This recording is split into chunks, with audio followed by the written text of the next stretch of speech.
ng Ayala, Makati. Ito ay proyekto na inilungsad ng Rotary Club of Makati sa pakikipagtulungan ng Institute of Environmental Science and Meteorology of UP Diliman. At ngayong umaga, malalaman nga natin kung bakit dito nilagay sa sidewalk ng Ayala itong AQMS na tinatawag. Mga kapamilya, dahil dito po namamalagi ang makapal na volume ng mga pedestrian na siyang lumalanghap direkta ng masamang usok na nanggagaling sa mga sasakyan. At ayon nga po sa DENR, 80% ng air pollution sa Pilipinas ay galing sa mga sasakyan at napakasama ho nito sa kalusugan. At sa resulta nga po ng pag-aaral na inilabas ng WHO noong 2014, lumalabas na 7 million na ang namamatay sa buong mundo dahil sa prolonged exposure sa air pollution. Kapag nalanghap kasi ng tao ang mataas na air pollutant na particulate matter 2.5 na kung tawagin o PM 2.5, maaari po itong dumikit sa inyong baga at kung palagian po ang exposure sa ganitong air pollutant, maaari po itong magdulot ng mga respiratory illnesses, ganun din po ang cancer at maging mga brain damage. Kaya po ngayong araw, maganda po nasimulan na natin ang pagmumonitor ng air quality dito sa Ayala, Makati. At gagawin na po natin yan sa pamamagitan ng tulong din po ni Dr. Mylene Cayetano, ang Deputy Director for Academic Affairs ng Institute of Environmental Science and Meteorology ng UP Diliman. Ayan, magandang umaga. Umagang kaganda po, Dr. Mylene. Umagang kaiganda rin. Ayun, marami na pong nag-aabang sa ating mga kapamilya. Kung kamusta nga po ba ang kalidad ng hangin na nilalanghap nila ngayong umaga dito sa Ayala, Makati bago sila pumasok sa nilang mga trabaho. Silipin na po natin ang PM 2.5. So ang nakalagay po ay 30.8 microgram per cubic meter. Ano pong ibig sabihin nun, ma'am? Ang interpretation ng PM 2.5 levels natin sa ngayon ay moderate. Ibig sabihin, kung tayo ay kabilang sa general population, hindi natin kailangan baguhin o i-modify ang ating daily activities sa napanlabas unless nakakaramdam tayo ng pangangati ng lalamunan o ng pagkakaroon ng sipon o ubo. Pero kung tayo ay nasa at-risk na population, katulad ng mga may ischemic heart disease, bronchitis, COPD, kailangan i-consider natin na i-reduce ang paglabas natin sa kalsada, lalong-lalo na sa ganitong kalagayan ng air quality dahil maaaring lumala ang ating karamdaman.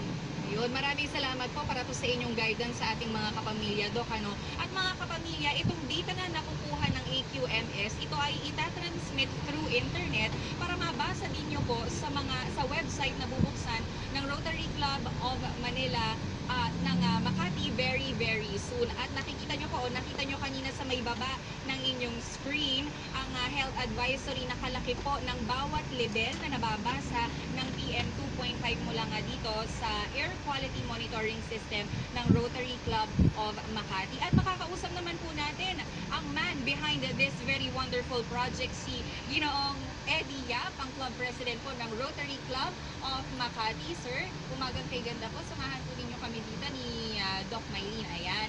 Sir, ito pong data na nakukuha ng AQMS, gusto po nating bigyang importansya ito para magamit ng publiko. Anyayahan po natin ang mga government sectors, mga LGUs at maging ang media para po hindi masayang ang pagmumonitor ng inyong grupo sa kalagayan po ng ating hangin. Tama. Yun po talaga ang layunin namin. Kaya itong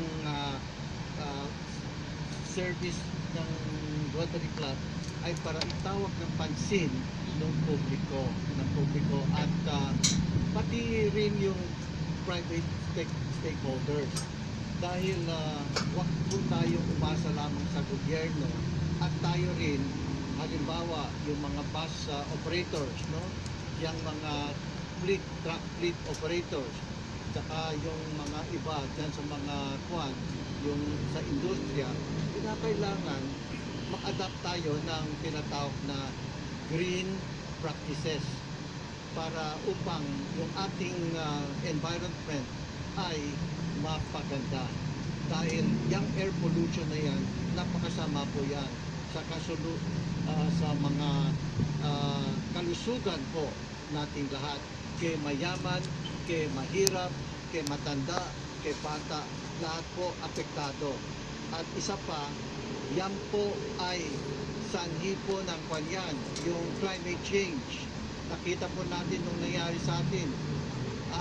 Yung nakaraang taon, napakainit on record. pinakamainit na taon last year dahil po sa climate change. Yung mga tinatawag na super typhoon ay dahil sa climate change. Yan ay dahil po sa pollution. Kaya kinakailangan malutas itong problemang ito.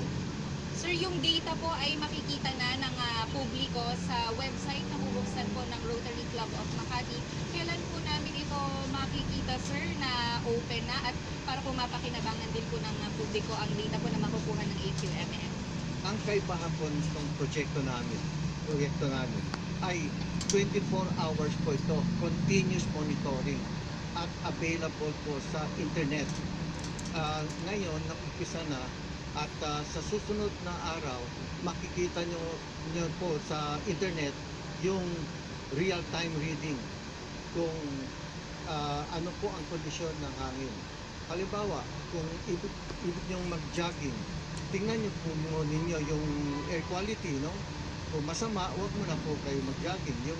Yung mga merong yung hikain, halimbawa, no? Huwag mo na po kayong lumabas. Yung si Lola, kung merong sakit sa puso, ganun din. No? Kaya napakahalaga po ito. At isa pa, yung bukod sa internet, meron po kaming dinidevelop na mobile app. Kaya sa cellphone po ninyo, makikita rin nyo yung readings namin. Right. Ayan po, at aabangan din po namin na mula sa media